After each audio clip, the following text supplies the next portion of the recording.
আজকে আমি আপনাদের সাথে পরিচয় করে দিব খোলাজালি পিঠা। কম বেশি মনে সবাই চেনে, এটা হলো নোয়াখালী ফেনীর ঐতিহ্য। তাহলে চলেন শুরু থেকে শুরু করি আজকের ভিডিও। আসসালামু আলাইকুম, আবারও চলে আসলাম নতুন একটা ব্লগ নিয়ে।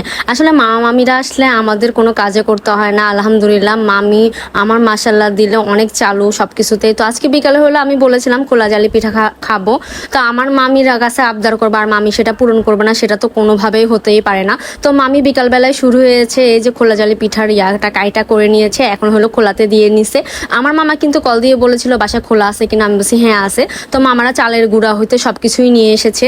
তো ডিম টিম এনে সুন্দর করে রেডি করে নিয়েছে। আর যারা নোয়াখালী ফেনীর আছেন তারা কিন্তু অবশ্যই জানেন এটা নোয়াখালী ফেনীর হলো ঐতিহ্য খোলাজালি পিঠা। তো এখন আবার ঢাকাইয়ারাও ঢং করে বলে এটা ওদেরও ঐতিহ্য, কিন্তু এটা নর্মালি কিন্তু ওদের ঐতিহ্য না, এটা হলো নোয়াখালী ফেনীদের ঐতিহ্য পিঠা, খোলাজালি পিঠা।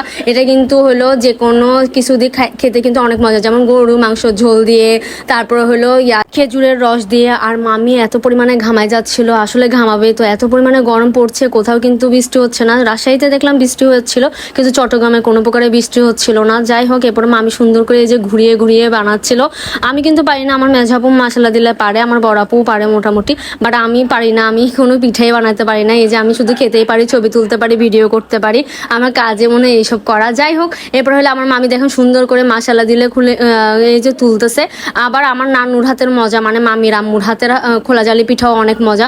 আমি যখন ফেনীতে গিয়েছিলাম নানু আমাকে বানিয়ে খাওয়াইছে, ওইটাও কিন্তু বেশ অনেক মজা ছিল। আমি কিন্তু আপনাদের সাথে ছোট্ট একটা রিলস কিন্তু শেয়ার করেছিলাম, ওটা হলো আমার মামির আম্মু বানিয়েছে আর কি, নানু আমাদেরকে বানিয়ে খাওয়াইছে। আমরা কিন্তু বাড়িতে গেলে আগে সবসময় সকালবেলায় উঠি, আমাদের নাস্তা ছিল খোলাজালি পিঠা দিয়ে চা। আমি কিন্তু খোলাজালি পিঠা দিয়ে চাটা বেশি পছন্দ করি, আমার কাছে কেন জানি বেস্ট মনে হয়। তো সবাই খাচ্ছিল, সেটা কোনো ক্লিপ নিয়ে নেয়। আসলে পিঠা আনিয়ে দিচ্ছিলাম, মামারা সবাই খুব পছন্দ করে, এটা আমরাও খুব পছন্দ করি। দেখা যায় যে খোলা থেকে নিয়ে বের হয়ে আমরা কিন্তু এটা অনেক মুচমুচে থাকে সাইডে সাইডে, তো আমরা হলাম এটা ধরে ধরে নিয়ে খাওয়া শুরু করে দিই।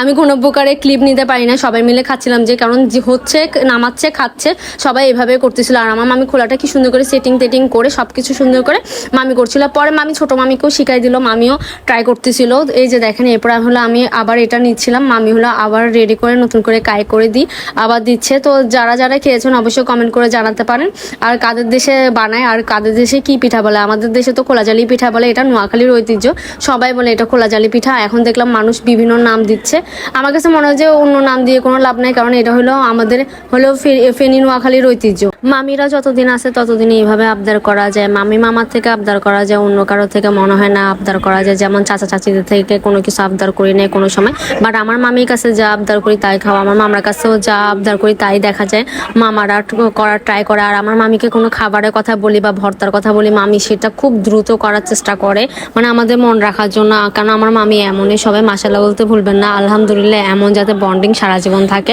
আমার মামির জন্য অবশ্যই দোয়া করবে। তো ছোটো মামিও ট্রাই করছে, ছোটো মামিও অতটা পারে না, বাট আমার মামি শিখাই দিয়েছিল। তো আজকের ভিডিও এই পর্যন্ত, থ্যাংকস ফর ওয়াচিং, আসসালামু আলাইকুম সবাইকে।